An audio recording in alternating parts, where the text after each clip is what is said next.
You can come in. I'm here. No, come in. They can't see you. Well, they can't see me because it's all about you. No. Obviously. All right. All right. All right, guys. So this will be now live streamed on 2 platforms. And also now we have a podcast on what's it called? Spotify. So this will actually be on Spotify. So watch your language, honey. She's got to watch her language. And yeah, we got 16 watching already. I'm sure some people are sharpening their knives, getting ready. I convinced my wife. So topics were originally we're going to be banishment, right? So banishment from the YouTube chat. We got to do it in reverse order. We wanted to tease that and leave it at the end so everybody would have to listen. Okay. Hey, somebody said hi. It's Kevin. Hi, Kevin. So we got banishment. There was. Listen, you can talk about banishment when I leave. I don't care. Just You talk about whatever you want. But you said I need to talk, and then I can only have to be here for 5 minutes, and then I can go to bed. So you can let me talk, and then I'll leave. And you can talk about whatever you want. Joe's loving this. He's laughing so loud, even at home. He's hurt himself. So we're gonna have my wife give her side of the story because I think that's important to this whole thing. All right.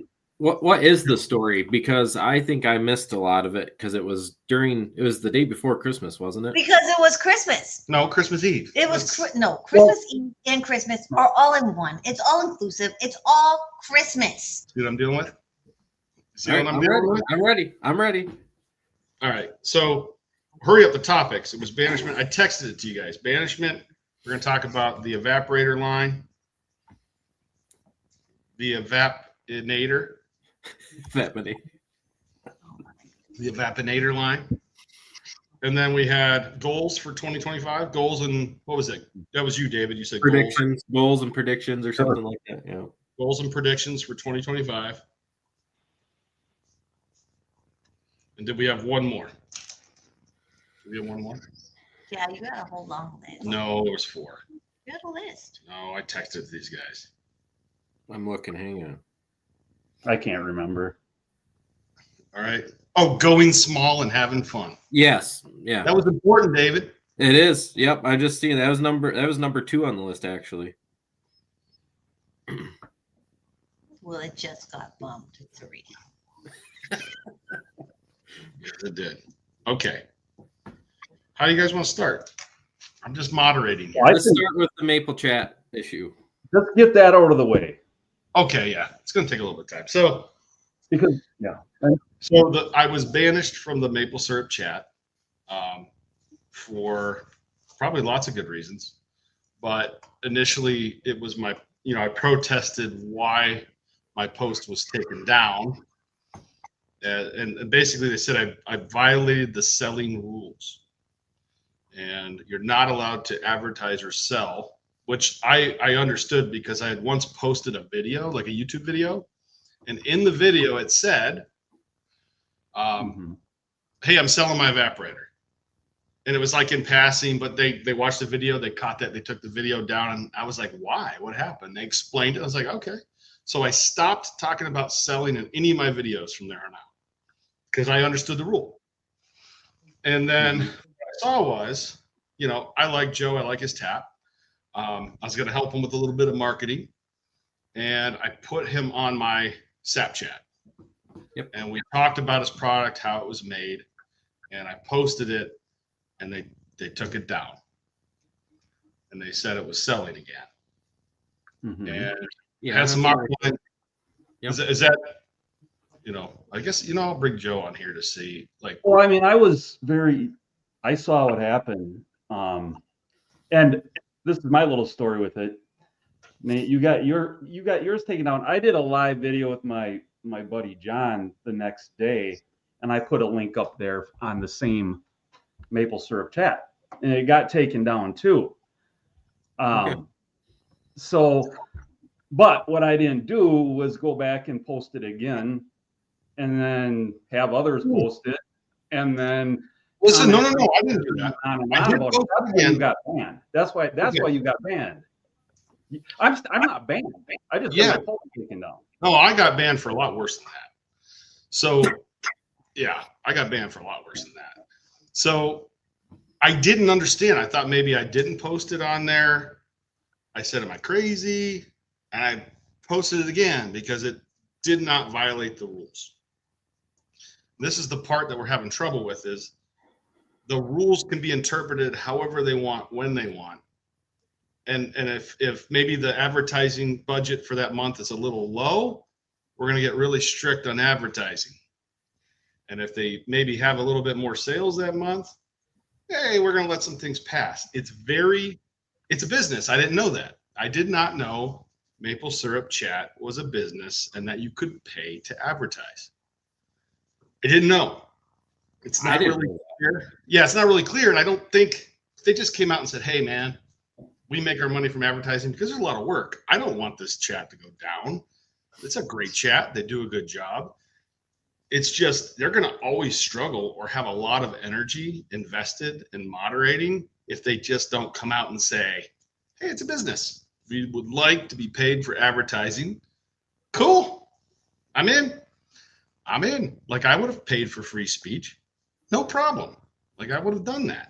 See, But it's a private group, isn't it? Yeah, and I see Maple Chat as that, like Maple Chat, like if people are having issues or how-tos or stuff like that. And I think what the moderators are trying to do on that, personally, from what I've seen, is to keep it literally chat and Maple and keep the products and that stuff out of it, you know, because you're bombarded with that stuff everywhere else. I think they're trying to keep it more focused.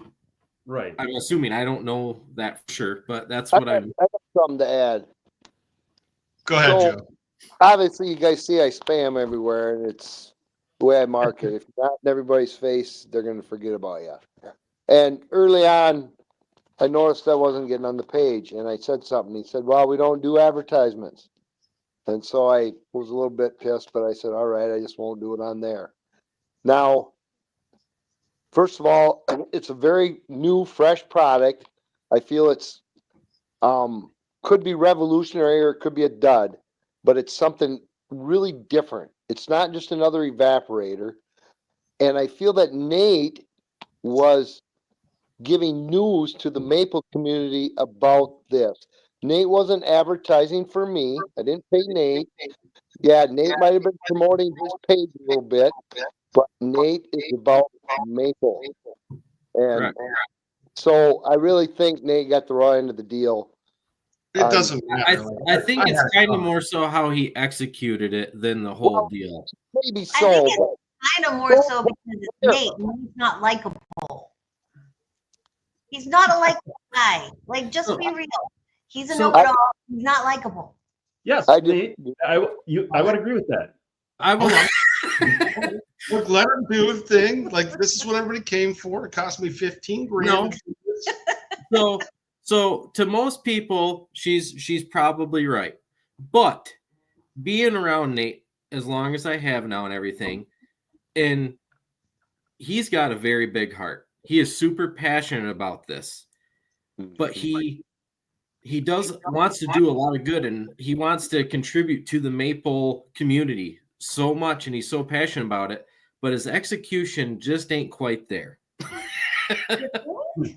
No, come on. I mean, I think he's actually having a reverse effect of what he's actually wanting to do. And it's not intentional. It's just Nate. And if you can step back and give grace to him and understand that, but not a lot of people want to take the time to dissect every word that Nate Bissell has to say. It's easier just to be like, bye, Felicia. All right. But bottom line here, if that group has rules and you went against their rules, the rules. Go start your own page, Nate. This is Nate's world. He didn't quite go against the rules. He found a loophole. I am a loophole finder. You know what I'm saying? What I'm trying to say is I had mine taken off the very next day too. So it's not like what's that? You didn't wonder why? I saw yours was gone. I mean, it was directing traffic back to my YouTube channel, which in a way, wondering why. Like, how do you know? How are you going to know what not to do unless somebody tells you what you did? I know, but you know what I'm saying? If you're posting links to this group, it's to direct your people back to your product, your channel, whatever. Yeah. Sure. So they don't really want that on there. You know what I'm saying? It is kind of advertising. Right. You know, I mean, that's what I'm saying. well, I guess what it comes down to is it's their group. It's if you don't like it, Nate, you're very good at doing things. Start a maple syrup page that's for products and reviews or something. I would rather just help them make money and make their group better. I know, and Nate, I know that, but they might not want that. You know, Nate Bissell is up here. Everybody else is down here. You can't bring them up to your level. You know, I know you want to, but you just can't. He went I'll go up there. their backyard to play football and took over the rules inside the and nobody wanted him there to play. That's what he did. No, I didn't. I played by their rules. I exploited a rule, and they're like, "That's against the rule. I wasn't breaking the rules." Hey, I have a perfect example for you guys. Perfect example. This is hot off the press. Nate just took all of his personal time, his money, to go out there with Joe and do this whole video on the whole process of how everything was done, correct? Trying to help Joe push everything. In that video, he sits there and tells Joe's manufacturer, "You're doing this too cheap. Why are you doing this so cheap?" And I'm just going, and you can see Joe's face just looking down. I'm like, this is Nate Bissell to the T. Here he is doing all of this good, trying to, and then he's going to sit here and tell this manufacturer that, "Dude, you're an idiot. You're doing this too cheap," right in front of him. I mean, we're not making any money. What I was saying was, he was so let's go through Christmas Eve. I think that would be, it really helps so my wife can kind of go to bed. There was like really two stories there. It was the Christmas Eve service. I was had my phone on me. They were singing like Christmas carols or something, weren't they? Why did you? We were at Christmas Eve. Yeah. Why were you messing with my Christmas Eve? With everyone in our family, and he has his phone out during the service. I said, "What are you doing?" I got important things to do. I said, "It's Christmas Eve." His mind is going a million miles a minute nonstop, guys. That's all there is to it. Let her tell the story. Savior of the world. Oh, man. Engrossed with maple syrup chat. It was, Yeah. And I had to tell him to leave. Might be time to admit you have a problem. Yeah, she banned me from the church service. I told him he had to go out into the entryway. He couldn't do that in the middle of the service. So he left. Wow. He missed the whole Christmas Eve service. The whole thing.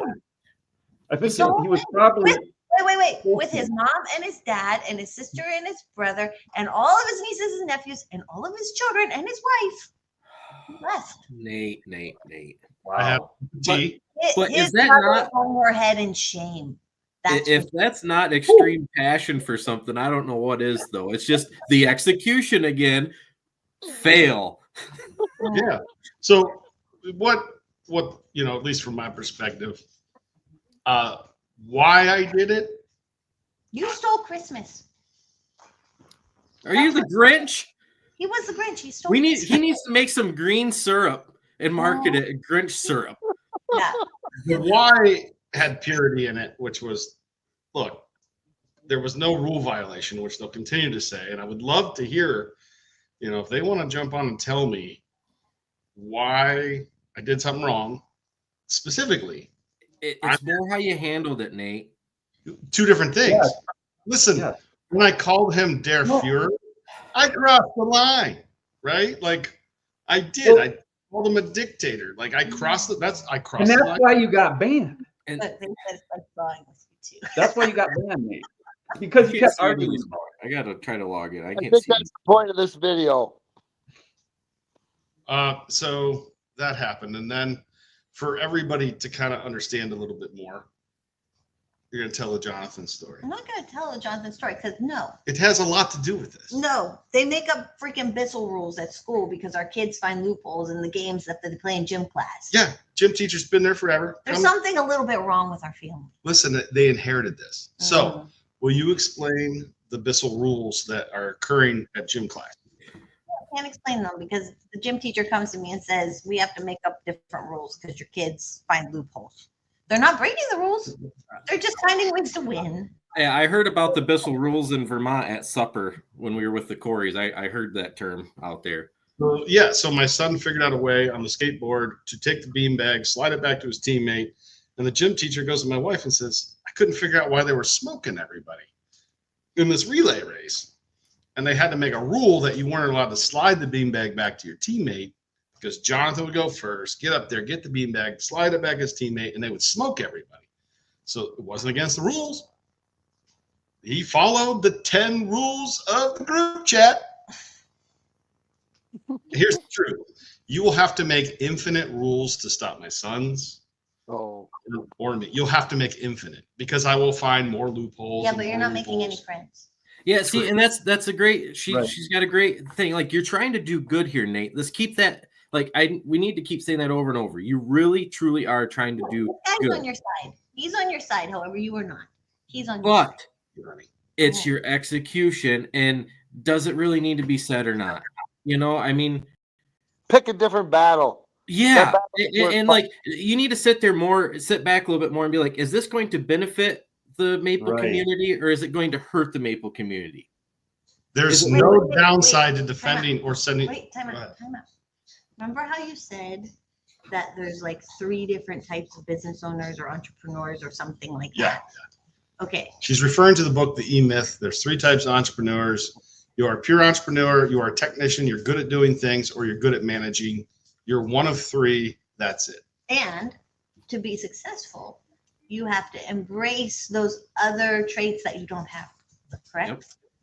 Yep. So right here, this is a trait that you don't have. Yeah. You know what this guy David's saying. He's manager all the way. He's giving you a trait that you don't have. So learn how to embrace it and go with it and grow. That's all I'm saying. But you just said I don't have it. Yeah, you don't have it. So listen to him and he'll teach you. That's why we all work together. Then you got Tim here, who's all work together. A marketing genius. Takes about 15 more years, Nate, because you're just like me. Yeah. All I'm saying is listen to your friends and they'll listen to you. You have wisdom. They have wisdom. That's why you collaborate. Well, I'm sorry, did I not? There's been a lot of times in this friendship where I've wanted to drive down there 5 hours, pull you out in the front yard, pummel you, then go back inside for a couple drinks. But it's a friendship, it's a relationship. Like it's gonna take work from both parties to kind of make it work with. Oh, David wants to do it. You know, true. Like him. So I mean, it is what it is. 350X. A lot of people don't want to take that effort with you, though, Nate, either. A lot of people in this world have been screwed over. They're just don't want to move on. Yeah, the only thing I have control over is the transmitter. I have no control over the receiver. I get in trouble when I can try to control the receiver. I can only give them, I'm only the transmitter. I get in trouble when I try to control the receiver. You can control how you deliver your message. You can. Yes, I you don't can. think- Yes, you can. Yes, you can't. If you say you can't, then you won't. But you can't. You're just being a Yeah. You're Nate like, Bissell, Twitter. What? Holy cow! But here's the deal. I just move on to where I find the person that can receive the transmission. Right. Yeah. I'm not going to waste time where the please. It's And true. then That's a cop out. That's a cop out. No, but that's what they're doing to you, Nate. They don't have the time to want to deal and mess with you. You see what I'm saying? It's the same thing. Most people are couch sitters, Nate. You're not looking for couch sitters. What was that, Joe? Most people are couch sitters. You're not looking for those type of people. No, I know what he's saying, Joe. We're conversing here. They don't want to change. They don't want to think. They don't want to do anything. It's fine the way it is. Stay out of my business. They don't want to learn and grow. Yeah. Friendships are tough. Relationships are tough. Think about it. I mean, it takes multiple people and they all got to kind of want it. If one doesn't want it, it's over, So here's some of the comments. Go through them. It's hi guys from Brady Noonan. Bionic Wife says hi to Kathy Jo. River Hill Maple says I'm also on the bandwagon. Now I've been told I'm the only one that's banned. Everybody else is like in timeout. Sweet Extractions Maple Syrup says hi guys and Kathy. Vince says hello. Bionic Life. What's 350X specs? That's a 3-wheeler. What is it? A 350X. He's asking for specs. That's a Honda 3-wheeler. Dan Horkey says hello. Walter sees Happy New Year, Nate. Walter's from Atlas Copco. Hi, Walter. Dylan Keenan. Band 2. I honestly have no idea why. Never got told. Same here. My posts get taken down occasionally. Look, I'm just looking for, like, you have the right to be wrong. It's yours. You have the right to be wrong. If you want to randomly take people down and not tell them why, you're going to be busy. You're always going to have something to do. Tim A says, start a new page, call it the bandwagon. No, I don't want any harm to that channel. I don't want any harm to the moderator. I don't want any harm to that channel at all. I'm actually want them to thrive and succeed. I would have been happy to be an advertiser. Still am. Me too. Yeah, I believe that, Nate. I really do. Nate, you should definitely create your own page. Nope. It was never about that. Dominic Curtis says, people ask about products and people advertise in the comments all the time. By the way, as soon as so this is my beef. There's a difference between marketing and sales. Sales is the transaction of goods or money for goods or services. That's a sale. Marketing is if you are on the page at all and put your name on there. Strict definition for sales and marketing. Sapmaster. Hold on. I'm muting you. I was muted. Listen, there is a difference between sales and marketing. It says no sales. I'm not asking for a transaction. As soon as you post or put your name on a Facebook page, then by definition, that's marketing. Yeah. If you post anything, by definition, that's marketing. Where does marketing and sales end? Simple. If you buy my good and I'm asking you for a sale, that's a sale. That's asking for sales. Marketing is even being on the website, even being on the Facebook page, existing, having a website, being on Facebook. What the freak is Facebook? That's true. You are sales. True. Marketing can lead to sales. What I saw was Joe was doing a lot of, let's call it excessive marketing.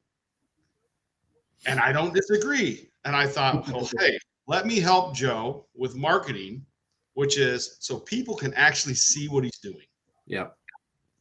If a sale comes out of that, great. Not one time did we ask for money. Well, I did on the last thing. I said, if you want to help this American plastic injection mold company and Sapmaster, here's the website. So I did put a request or an ask in there. That's a sale. That should not be allowed on Maple Syrup Chat. This is something that I know very well, which is the difference. Yeah. And I don't think everybody does. Sales and marketing are two different things. That's why I keep saying you broke the rules. No, I didn't. I did not. We won't convince them. After they said I broke the rules. I definitely broke the rules. I did everything wrong afterwards. I was furious. Like, don't they know the difference between sales and marketing? You didn't by chance go manic, did you, Nate? Oh, I am definitely medicated. Look at her. She knows. Hey, I do my job. Am I done? Yeah, hey, if anyone has questions, I have Kathy Jo, my wife, here. I bribed her to be here, so I'm going to unmute Joe. I'm going to let anybody who wants to ask my wife a question. And Benny Bissell 46, this is my son. He's my hype man. He's my hype man. Does a lot of traveling with me. So says Kirk Lightcap says you have been hitting that backspace more than you're typing. That's how you become a manager. I don't know what that means. Dominic Curtis says, I'm with Nate. People get hurt over. Remember, this is going to be, kids. So keep it clean, guys. So here's, it's not a cop out. This is, thank you, George. I do protect my people. If you're on a train and somebody's threatening people, I'm choking them out. Yeah. That's it. So that's what you get. So you get both. Who's gonna jump in and choke somebody out, and who's gonna be nice. Yep. So I don't think he's really gonna choke anybody out. I don't think. Do you want to find out? No. I've never seen him. Can everyone watch can everyone watching like the stream? That does help. This is quite a few people, 62. If you jump on and like the stream, it'll help. I got 2 more people watching that I'm going to bring on. It'll be a party, and I basically am trying to moderate this. Vince Portelli says Nate is spot on about marketing and sales. And I'm not talking from a place of just guessing. I'm talking from a place of I can teach this at the college level. So I'm not. That's why you're in the 1% of the SERP. I mean, you're a packer, you're a producer. On your next topic. I will. Well, I'm going to give. I got Carl here. I've got Corey. I'm going to give everybody. You know, if you guys. Good night, everybody. My wife said Good night. Hey guys, I'm impartial. I just want everybody to know that. All right. What was that? What's that, Carl? I'm impartial. I'm not taking any bias. I just want everybody to know. Oh yeah, you just don't want banned, Carl. So Carl owns the RO Bucket. That is his company. He's based out of New York, near Syracuse. Hoping to see him on Wednesday, maybe Tuesday night, maybe. I know I'm going to be up there Tuesday night. I'd like to get a shot of Carl's very clean and tidy shop. And, but yeah, go ahead, Carl. I know you've done some advertising. You were actually the one that informed me that it is a business, that advertising does occur. It kind of helped me understand it's like, it's like a newspaper, it's like, and I like, even before I advertised on it, I would throw ads out, nothing would happen, you know what I mean? But I would just do like, one a month or one every couple months and just kind of got away with it. And then it got to the point where people kind of like me. So if I threw an ad up, no one really messed with me anyway, you know what I mean? Because they didn't want to start any trouble. But then John, approached me and asked me if I'd be interested in doing like, an advertising thing. And I was like, yeah. So I kind of hopped on for a year. That was a couple of years ago. But yeah, I get it. It's like, it's a business, he's not running it for fun. I'm sure he started it with the dream of like having 20,000 members and being able to make a little bit of a commission. He's done a phenomenal job. It's a great maple syrup chat. It's great. And look, if I had known it was a business, and that if I kept running into the brick wall and somebody said, hey, Nate, did you know this was a business and they sell advertising? Oh, okay. Yeah. Like your side of it too is like the whole pick and choose thing. Like it's their business, and you're going to treat everybody the same, or you're not, and you're going to get called out for it. If you don't like that, then that's all I did. I just said, I don't agree with how they handled it and treated Nate, and the whole thing went down. I don't, but it's still his page to do it, I guess is what I'm saying. Like a local business. Absolutely, they have the right to be wrong. But there's ramifications. If you are going to run your business inconsistently, if some days I send out golden and some days I send amber and my customer wants amber, what the frick they're going to get confused. You got to be fair about it. You got to treat everybody the same. You can't favor if you're running a business or people are going to the fact that it was Christmas Eve and everything, I think it should have just been sideshow and then got through. Like, yes, like what did I do wrong? I left church service to do this. Yeah. Wrong. Okay. Can we move on? I called him Der Fuhrer. Wrong. Shouldn't have done that. I did a lot of wrong things. Why I did it is not. You can't say because I did this, then back here I'm wrong. No, it's still green is green. Gravity still exists. You can't say because I did this wrong, I'm wrong over here. I feel like in the end, though, you just kind of pushed it because you're like, you know what? We've come this far. Let's just get banned. You know what I mean? Like that's the only outcome at that point. Like let's go. Yeah, I was furious. I was like, you know what? At this point, for him. And look, I was okay. I'm okay with it. It's not going to change the outcome of my life, but at least people can think a little bit. Maybe go, maybe this wasn't like, I'm more than willing to have a conversation with them. I tried. I invited them. It's weird doing live because they don't know if I'm going to poke fun at them or be mean or no, I want them to succeed. By the way, when I say that, how many people believe you? Even it took a while. Yeah. Even in my own company, when I say I want you to succeed, if you ever want to leave my company and go work somewhere else, I'll help you get your next job. I want to be the best referral possible. I am finally through all the people that didn't really believe it. And I finally have people that are like, hey, Nate, I want to go to grad school for this. Cool, let me help you do it. I know 5 people that have done it. Would you like to meet them? Because if I say it and don't follow through, then I'm a liar. And it's all lip service. All right, what else would be helpful? I know I tried to get Corey on here, but he's muted himself, I think. Anybody else? I did. I muted myself. I didn't want background noise or anything. My cat was. Corey, make it brief. Like, I am not trying to cause harm to those guys. I want them to succeed. In fact, I'll help them do it. If the founder of that group called me tomorrow or called me tonight and said, hey, I have a problem, I need help, I'd frickin' drive to Michigan and I'd help him. Truth. Doesn't matter what he said, done.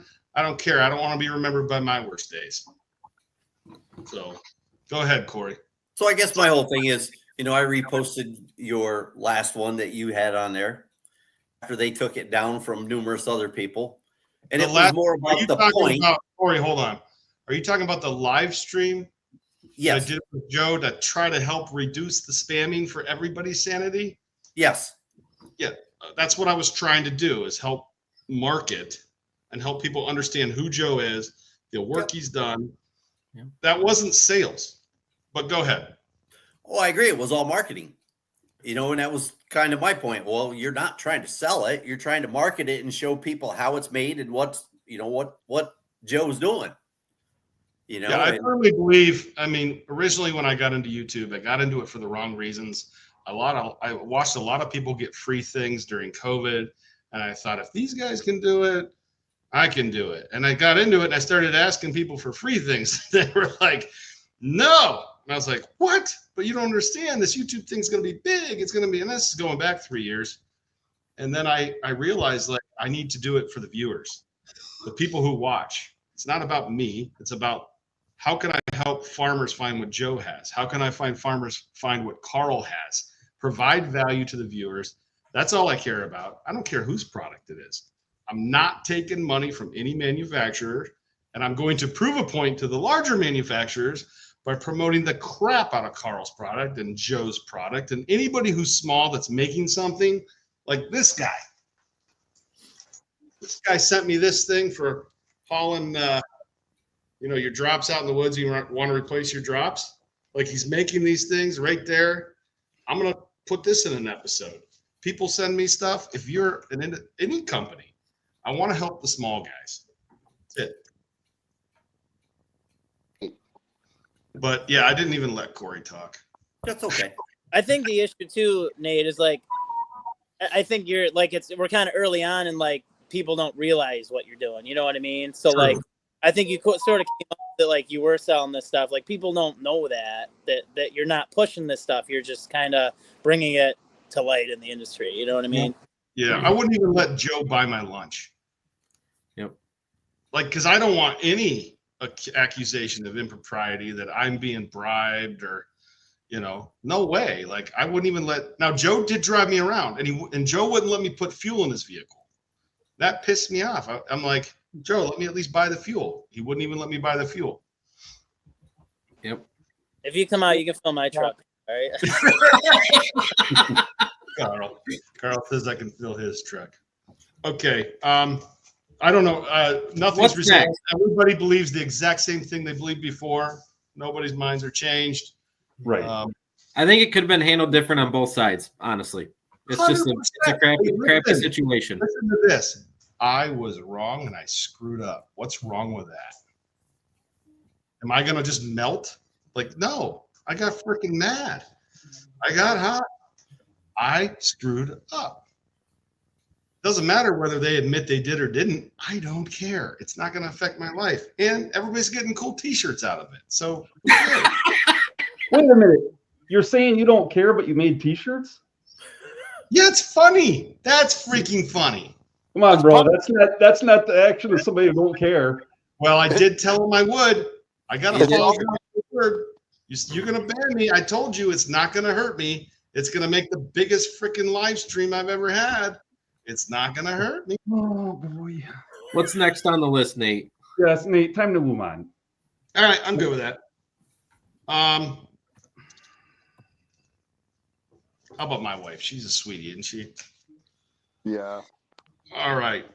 We got 3 topics. Which ones you want to talk about? The evaporator line that I'm starting, going small and having fun, or goals and predictions for 2025. I think doing that at the end is probably logical. Well, maybe if you want to. Well, okay. I was going to say goals. Why don't we just went from all this negative. Why don't we go to positive? How about we talk about having fun with doing syrup? I'm in. David and I have been talking just to kind of give everybody a little background that, I am going backwards. My evaporator is getting picked up on Tuesday. That baby 4x14 natural gas fired with the steam away. I can make 100 gallons of syrup an hour. My team needs the room. So I have gotten evicted out of my own facility again because of growth. And I should have done it a while ago, and I just couldn't let go. I love making syrup. So I'm going to go back like Benjamin Buttons and start hanging some buckets and running a 2x4, 2x6, 2x8. We're kind of working out the details.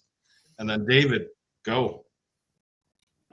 Yeah, I just, after, going out to Vermont and talking with you and going over numbers and everything, and sometimes you just got to be faced with reality. Like, this probably is just going to be a hobby that pays for itself.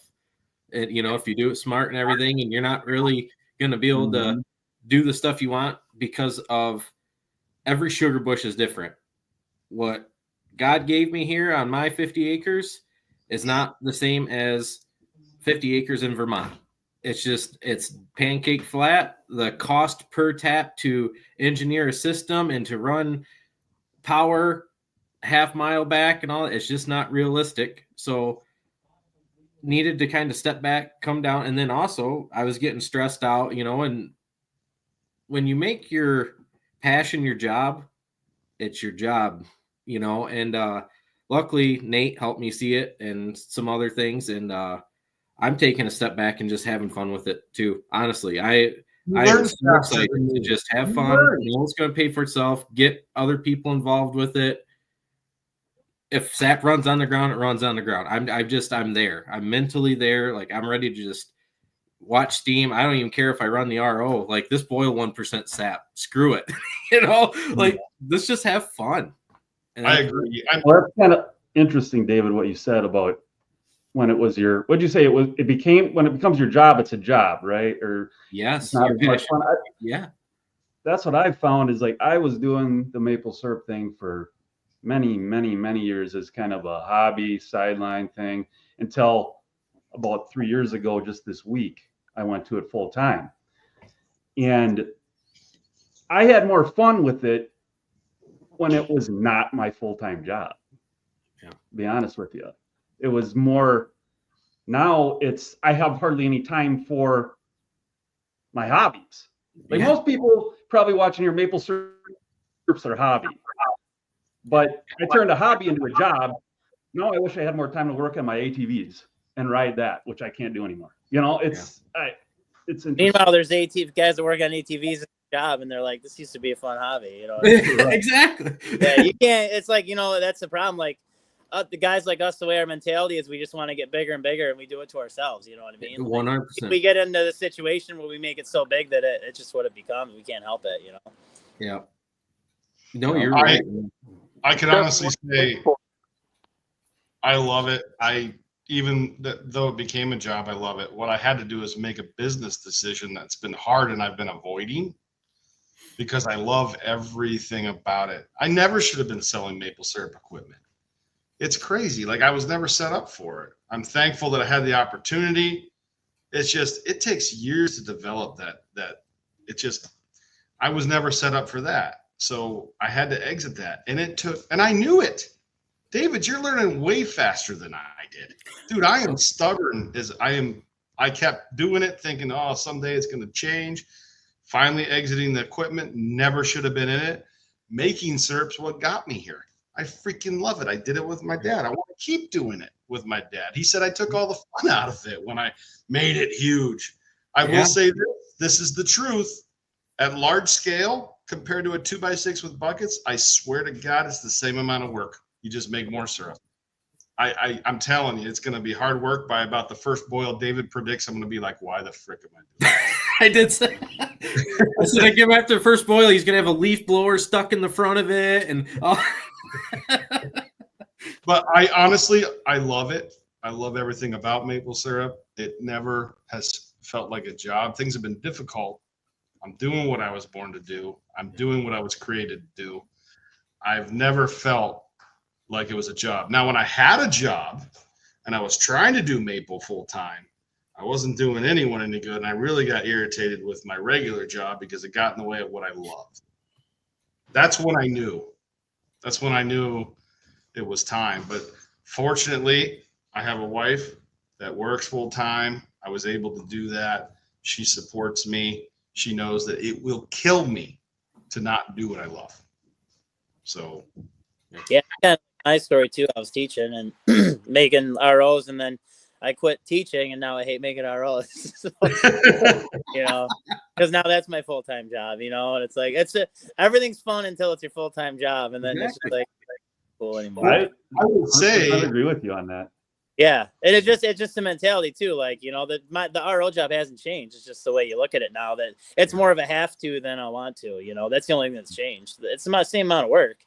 Yep. And that's why, like, going to your hobby thing is it's not going to be the same amount of work because it's not a need to anymore. It's a want to. And so exactly. Approaching it from that mentality, it's not going to feel the same as it did before. Yep. You know. Yeah. Yeah, it was just a pure numbers thing. Nate took the time. Why he, you know, out of his busy schedule, everything, to sit down and go over numbers with me. And the numbers just don't lie. You know, when you sit there and you're looking at everything, oh, well, if I do this, and it's like, man, it's just not going to happen. So why put my wife and my kid and everything through all of this to know what the end result's going to be anyway? Why don't I just go back to having fun and make them a part of it and make memories and then team up with Nate to make my dreams come true together? Where it changed for me, guys, is when I met Clayton Christie. Well, first when I met Sean Dunning. So I went up to Maine, and Scott Dunn introduced me to Sean Dunning, and then he introduced me to Clayton Christie, and then I got to meet Gary Corrie, Jeff Corrie, Dan Crocker. You know, Sean Dunning.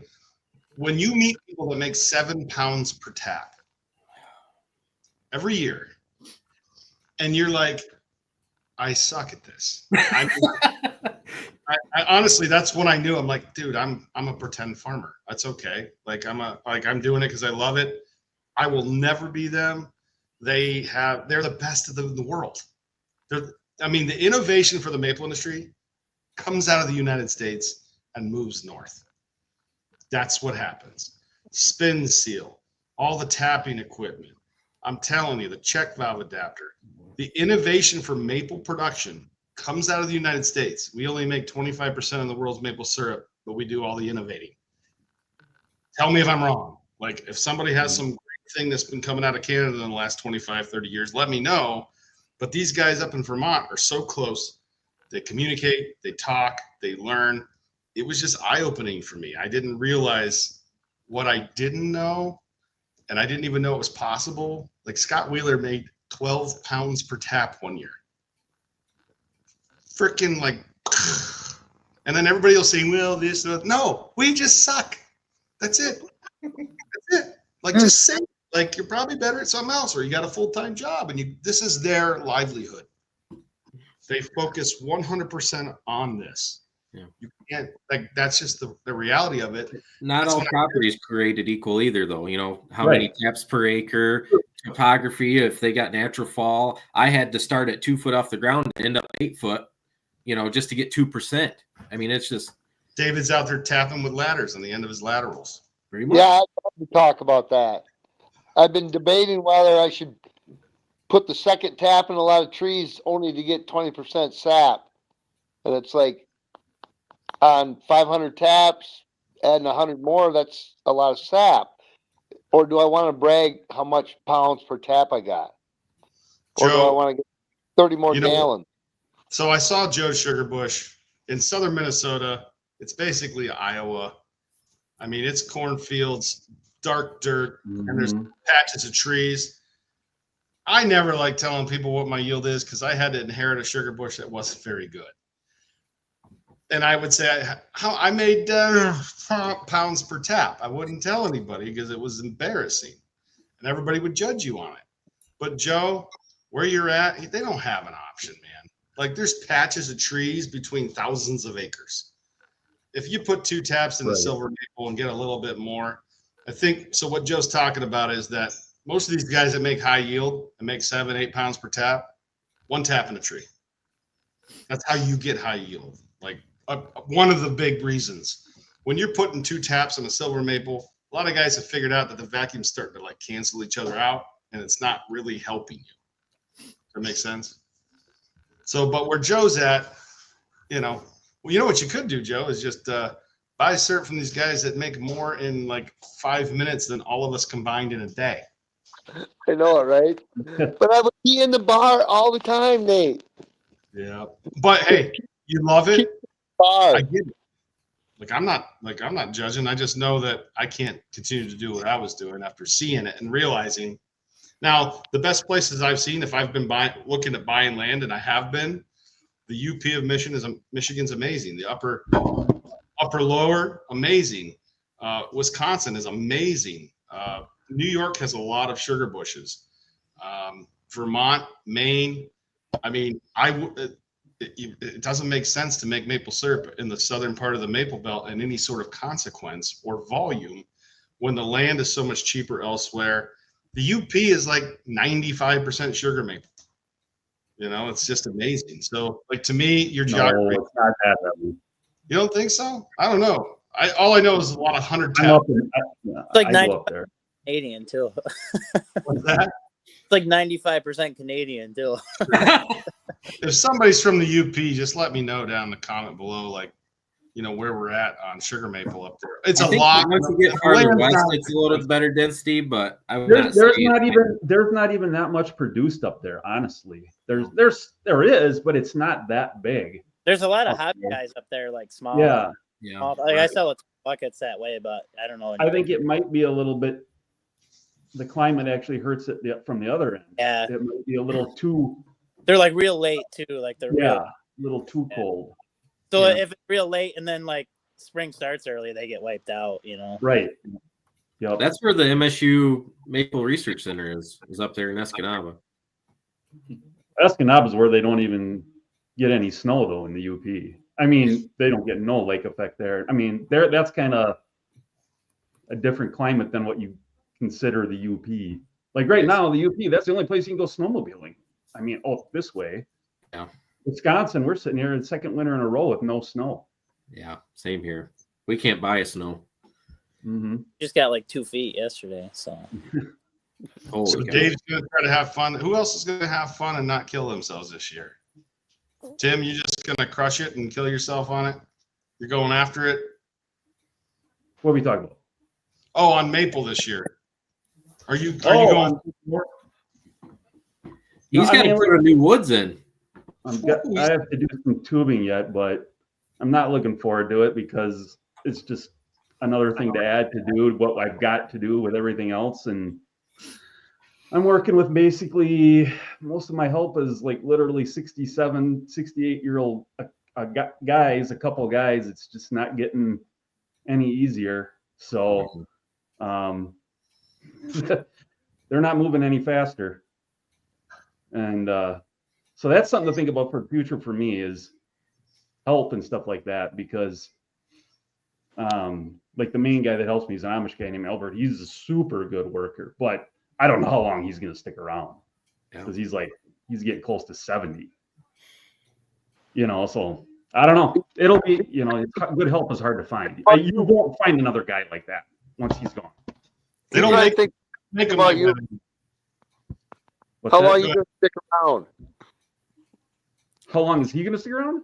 No, how long are you going to stick around? He's probably thinking the same thing. Oh, probably. He's probably already talking to Haley. Probably. I mean, yeah, who knows? But I'm just happy Joe has a shirt on. Earlier, we saw a lot of Joe. Too much, Joe. Too much, Joe. Yeah. He Listen, said- what he did my said- wife say? My wife said, she said, go with it. It's cool. All right. What else we got? So, guys, for me, so I retired from the Army in 2019. I do this for something to do so my wife doesn't make me get a real job. It's fun. I like to people watch. I retail everything I make, plus I buy a lot of syrup from some other local guys. I have fun with it. And it's basically me. My dad's turned 80. He had COVID last year. He's not much help in the woods anymore, but it's okay. We don't boil one day and I need to dump it on the ground. It's okay. I can buy syrup. Yep. And make How many money. taps do you do? I'll have 2,100 this year. Wow. Yep. Well, that's interesting what you said. It doesn't bother you about if you don't boil or whatever, you can buy syrup. Yep. The longer I'm getting into this, the more I'm realizing if you're just looking at it from a, like David was talking earlier, what economically, Yeah. I don't know. I think you might just be better off buying the syrup. Yeah, I just bought. If your business is selling syrup. I was If out you're of a guy syrup, that likes to make syrup, and I do that's the thing, fundraisers, make the syrup. and so I was out of syrup, so I bought 10 gallons, just 10 gallons from my buddy Rich for like $30 a gallon, and I thought the same thing. I was like, what am I doing? Like this, I did this in 10 minutes. I picked up this, 10 gallons of syrup. I can retail for $200 a gallon, and when I put it in my glass bottle, I was like, "What am I wasting my time for?" Exactly. It's ridiculous. As you get older and smarter, these things start, taking. Yeah, form and in it was your like brain. it tasted good. It was beautiful color. Yeah. It's like, I have no sweat into it at all. All I had to do was heat it up. I'm not licensed to do that. I can only do my own. I'm adding 400 taps this year, but it's up the hill from my existing system. So all I need to do is run tubing up the hill and add it. I mean, I don't need to truck it. I don't need to do anything. It's pretty simple add. And a couple years ago when I improved my system and new tanks and everything, I planned on that. I just couldn't get that adjoining landowner to ever agree on it. But I knew if I worked on him enough, he would agree. And he finally did in December. So now I need to run 400 more taps. But when I went up to Gary Corey's place there, and he has 100,000 taps, and he makes 6.5, 7 pounds.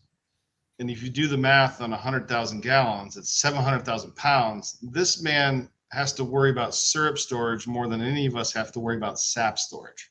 Yeah. I mean, the amount of it's 60,000 gallons of syrup, man. And they're thinking already boiled 4 times. They're thinking, man, those suckers that buy this stuff and have to bottle it, what a pain, because they're just right. Like these guys are good at what they do. They don't want to bottle it. Once I showed them the numbers in bottling, they're like, nah, you got it, Nate. They're all driving really nice trucks. They got a swimming pool. Old Nate, he's got the 2004. My wife's got a 2004 Toyota Sienna. My truck is a 16 with 285,000 miles. And I'm going, how in the world am I going to be able to buy another vehicle? So, yeah, that's my poor mouth. I cried poor mouth for you there. Just to. All right, next thing. Go fund me for Nate, guys. Yep.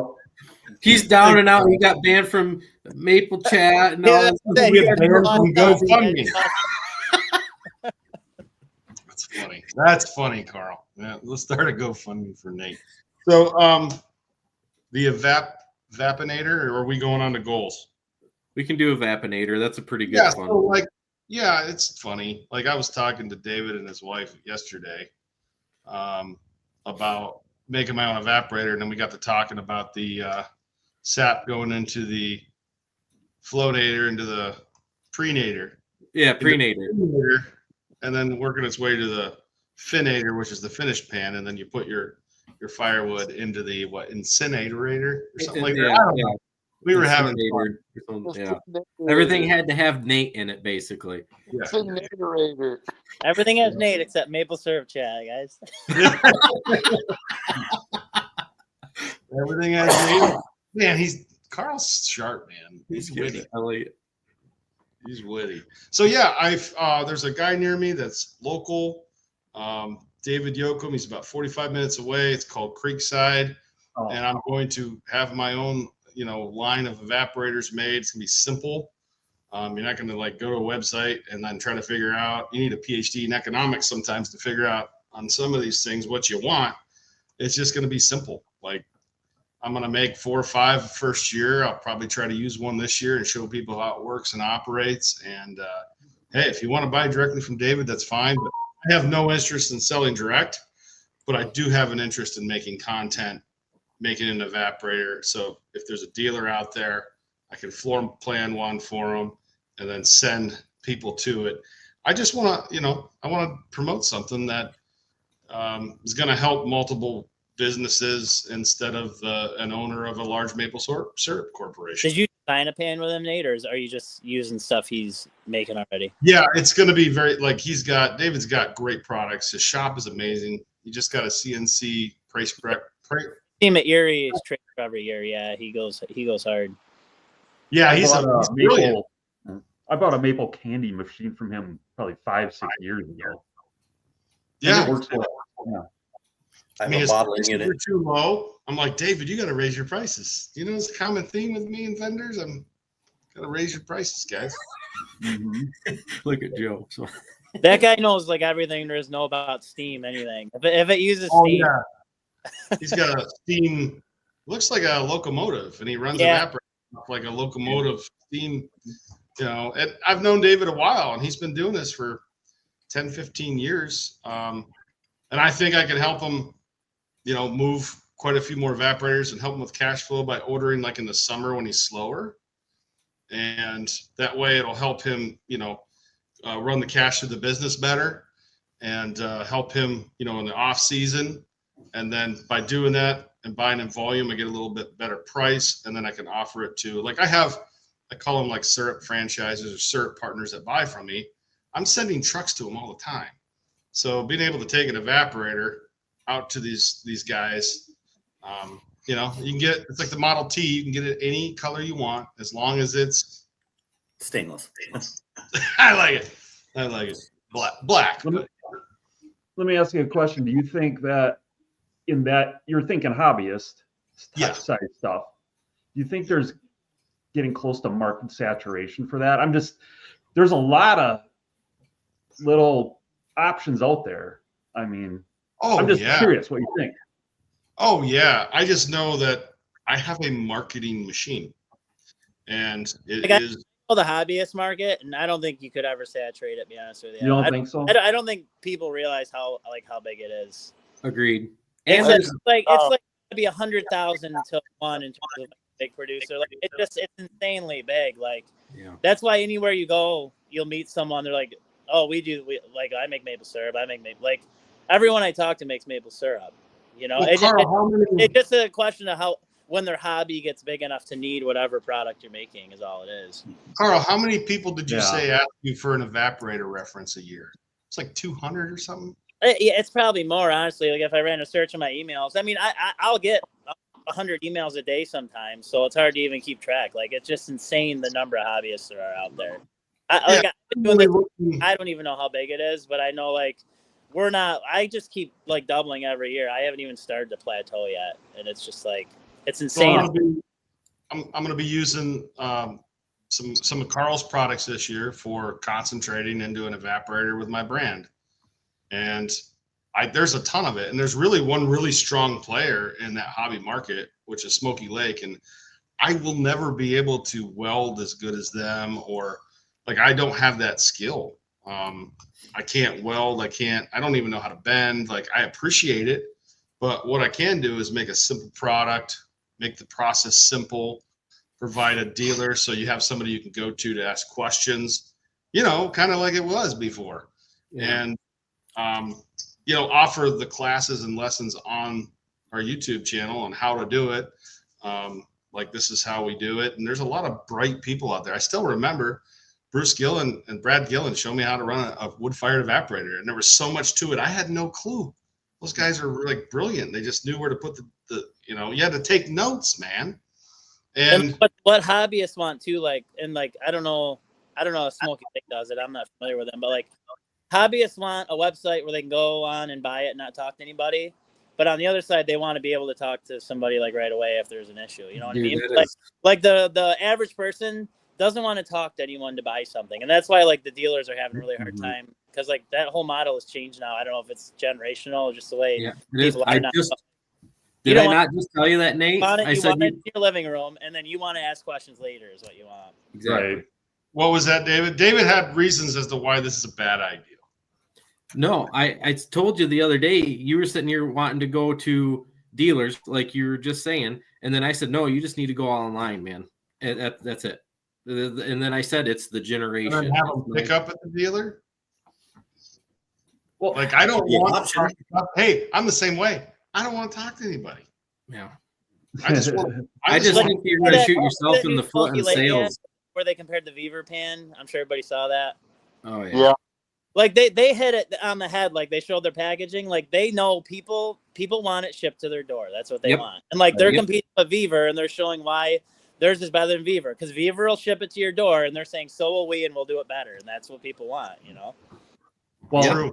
I mean, I was a former Smoky Lake dealer until they got rid of their dealers, but that's always been a problem in the maple world is all these maple companies want to have dealers, but they also want to sell direct themselves. And that's I just have not no a interest in normal selling way direct. of business in the rest of the world. Usually the manufacturer has dealers and that's how it's handled.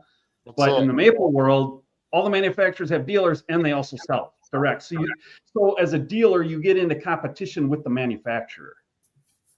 Is problematic. And I ran into that too. There's a real fine line, and you have to like approach that and like really be really black and white about it. Like we have a dealer model where we sell buckets to dealers, and we promise them we won't change our pricing. Like what's on our website is what we sell it for. We don't make like side deals. You know what I mean? Because that's what you run into now. Like now you're running side deals, undercutting dealers, and it's like then everybody's getting mad at everybody else. You know? Right. And that's.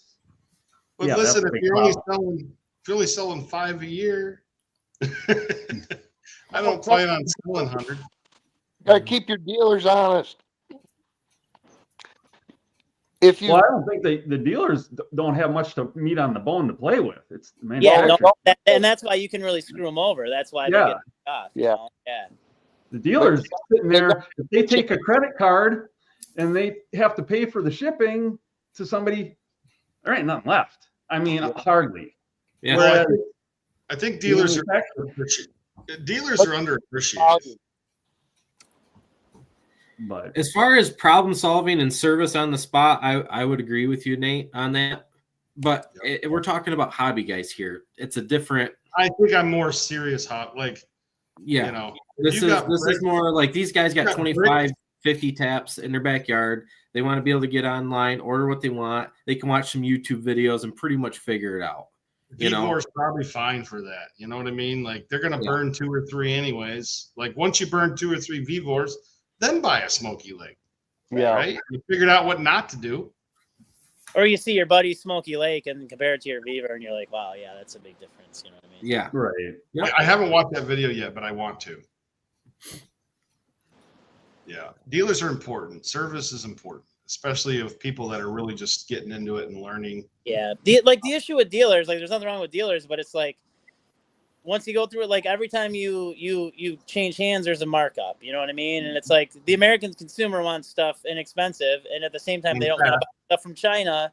And it's like you can't have your cake and eat it too. You know what I mean? It's like you either want cheap until your checkbook comes out, and then you're like, you know, or you want American made until you're, and then you know the whole game changes. You know, like I don't know. You can get things 2 or 3 ways: good, fast, or cheap. But you can only pick 2. Unless you're the RO bucket, then you get all 3. Oh, All that means is you need to raise your price, bud. Time to raise your price, Carl. All right. Carl, how big of a unit are you up to now, Carl? 4-inch membranes? How big of a unit? Up to 4-inch membranes now? We have a double post 4-inch, and I'm making some 8-inch, like just selling locally, just to test them and stuff. So I don't know if I'm going to get into that or not, but What's your one pass, Carl, on a double 4-inch then? What, like, So realistically? the double 4 doesn't have a recirc valve, so that's usually like a 4 to 6% on a single pass. Yeah. From 2% sap starting? Yeah, or 1, 2. It doesn't matter. It'll take anything you got up to 4 or 6. Okay. And then the single post uses the same pump, so it has a recirc valve, so you can bleed off some of the extra pressure. Yep. So you can run that one up a little higher. You can go to like 8 in a single pass on that. Yeah. Wow. But they're still bare bones. Like when you compare them to like a liter or something, like, you know, I mean, like they're good quality, but they're just no bells and whistles, and that's why they're inexpensive. Yeah. That's what you guys want. I had a Lapierre 2-post, and they were claiming 8 on a single pass, and I had the dealer I bought it from out here multiple times. We went through. They ended up taking it back, brought me another one, and the best we could ever get out of that was like 3.84%, and they were claiming 8. And then I went all the way up to Vermont and cornered those guys, and was like, "This is what's going on." And they're like, "Yeah, it's because of the pump." And they said some stuff. They're like, "Yeah, we're aware of it," and they're like, 4% about. And I'm like, "But you guys are advertising it this, and then your dealer's telling me," and it was just. I mean, it was crazy. I ended up getting a Deer Run Maple one used that had the guy left it in a sugar shack and the motor froze and all that. So I rebuilt it pretty much. And I was getting 6.5 out of that just with that recirc, you know, playing with it and everything. And I'm like, This is crazy. Here you got one that's $7,000, and then you got another that's 3,500 or 4, you know, somewhere in there. And it's like, that's the thing. It's like, it's not rocket science. The membrane's just pulling water. It's like, I don't know. I don't know why these commercial ROs are I don't know why they're built the way they are, to be honest with you. I know. Stuff. I don't really get it. It ain't rocket surgery. It's not rocket surgery, man. Yeah, $6,200 at the show, 2-post. Yeah, we sell our 2-post for like $2,800, you know, and it's like, yeah, I mean, and I still don't line them up, put 3 or 4 for that. Yeah, exactly. Don't need a recirc valve. So, yo, please help David get more on social media so people can even find him. Oh man, I was going to refer somebody to him recently, and I couldn't find him. I couldn't find anything. You can spam him everywhere if you wanted him to. Who? I have a bottler from him. I love it, you know, but you can't find him on social media for shit anymore. He's tough.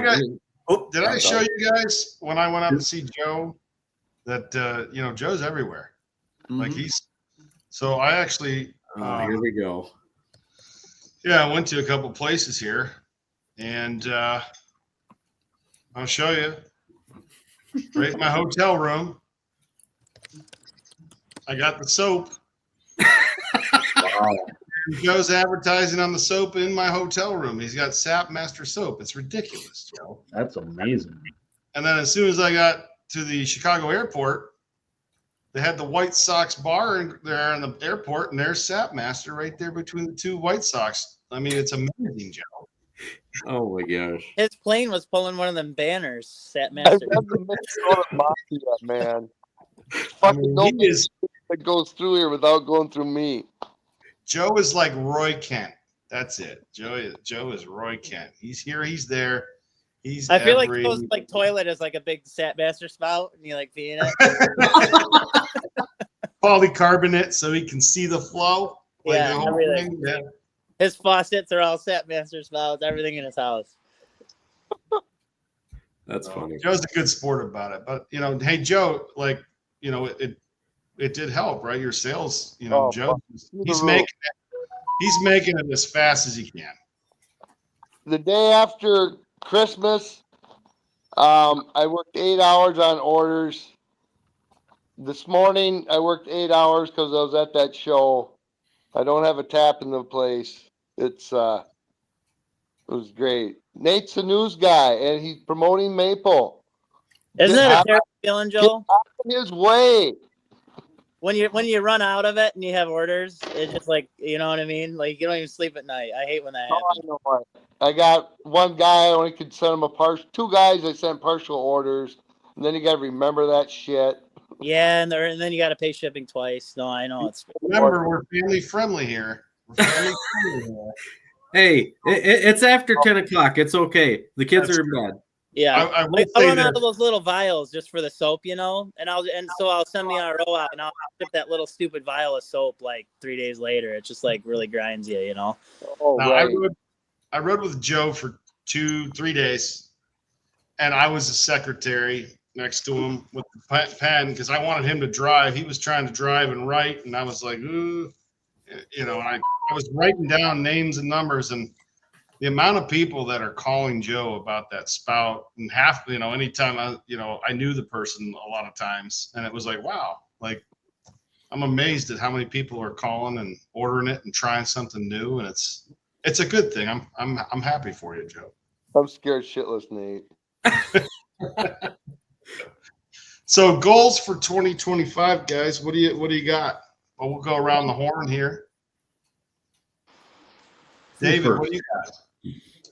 I pretty much already said it. Have fun, you know, get more family involved, friends, just have a good time. I'm holding the Michigan maple syrup weekend here at my farm this year for both days. We'll have a food truck out here. Just have fun, get the community involved. And where are you, Dave? I'm in Springport, Michigan. It's like here, just south of Lansing. Oh, okay. You going to that show in a couple weeks? What show? The Michigan trade show? I don't know. Are you talking about the SERP Association meeting? Yeah, it's in Mount Pleasant, right? Yeah, I'll be there. Cool. One of the dealers that actually deal for you now, I pushed them to contact you and get your stuff in there, and they did. Mazurek. Yeah, they're cool. I'm gonna do like a remote. They're gonna set up a live stream, and I'm gonna do like a remote session at that. Okay, perfect. Yeah, I'll be there, man. Cool. What do you got, Tim? I mean, I guess just for me, it would be continuing to promote the brand and continuing to make that bigger. Because like Corrie, we just market everything. We don't sell any bulk syrup or anything like that. You know, buy some bulk syrup, and we just make our own products, a different wide variety of them, sell it on the website, in stores in the state of Wisconsin, you know, Amazon, just a bunch of different things like that. Even ship stuff all over the United States, you know, smaller orders like a pallet here or there or whatever. But so just kind of maybe, I think at one time I wanted to be more into, well, like if you look at my older YouTube stuff, I did a lot of, I have every video on there. I've got how to do tubing. I've got how to make candy, sugar, blah, blah, blah, everything on there. I've done that. I feel like I've done that already. And it's like, you can't make those videos again. They're just kind of the same video. So now it's kind of more, I think I'm changing my, I guess what you would want to say, like the online presence to just more focus on my brand and trying to create a, you know, more awareness for that and keep that going.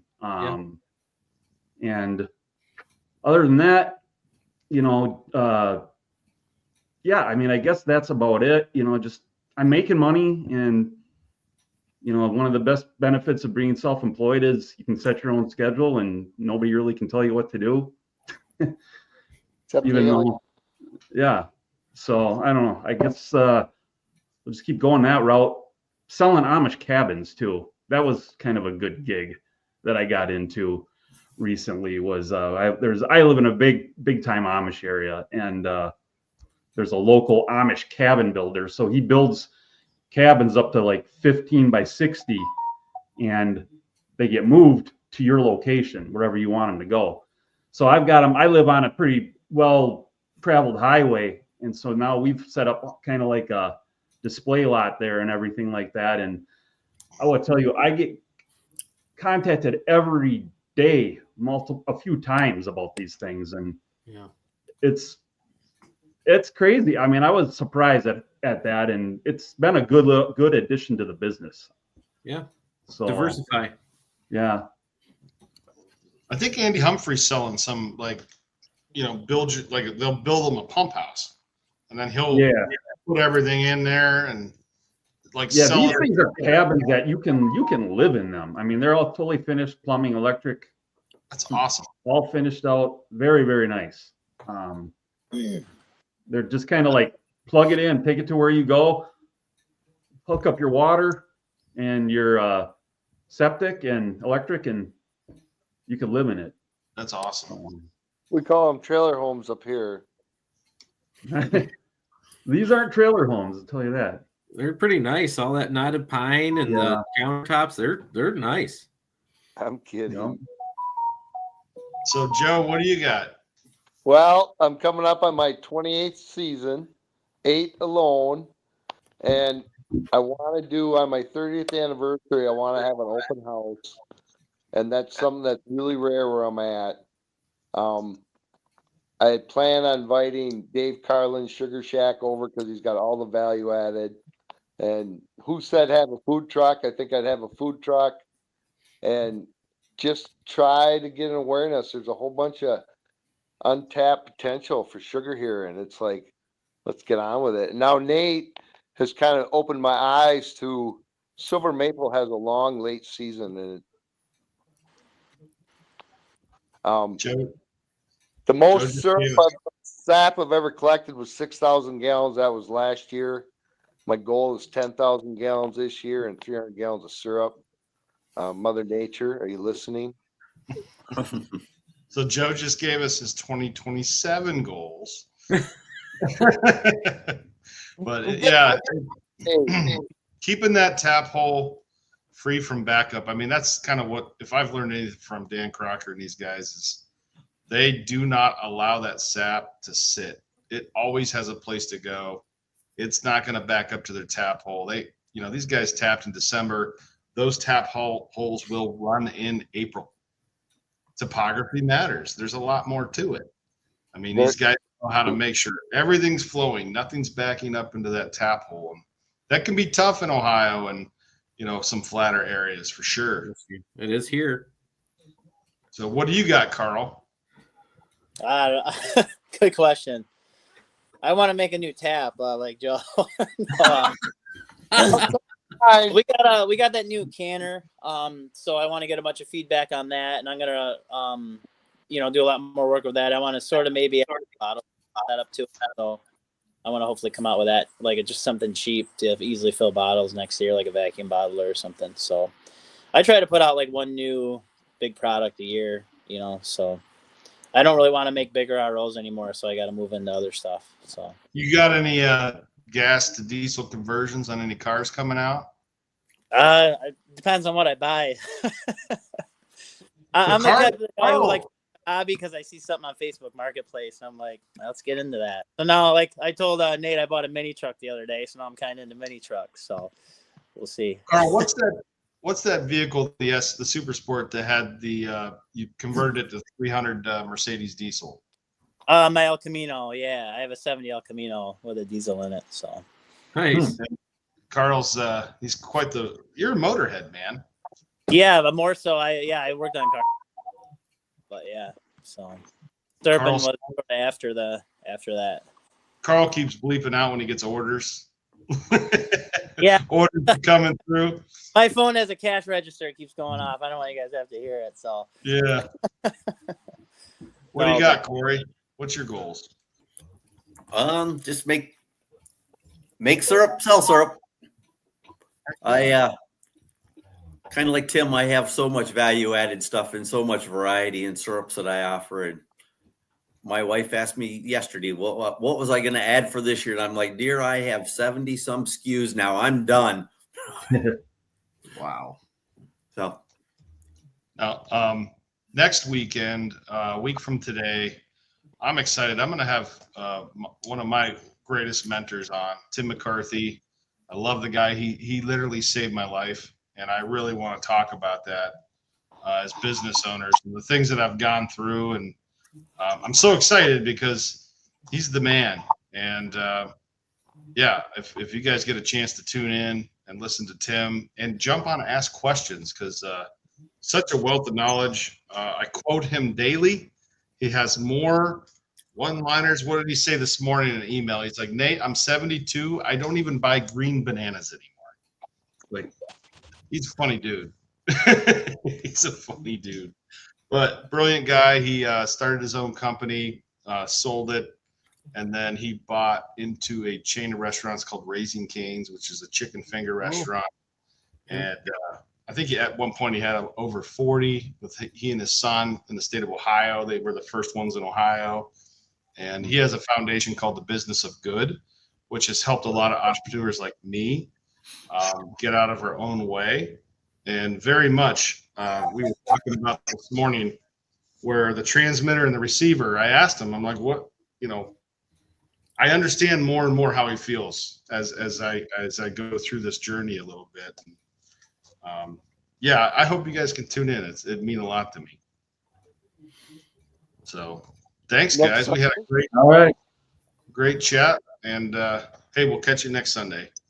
Sounds good. Yeah, it was fun. Thanks, Nate. All right. Thank Good night. Good night. Night.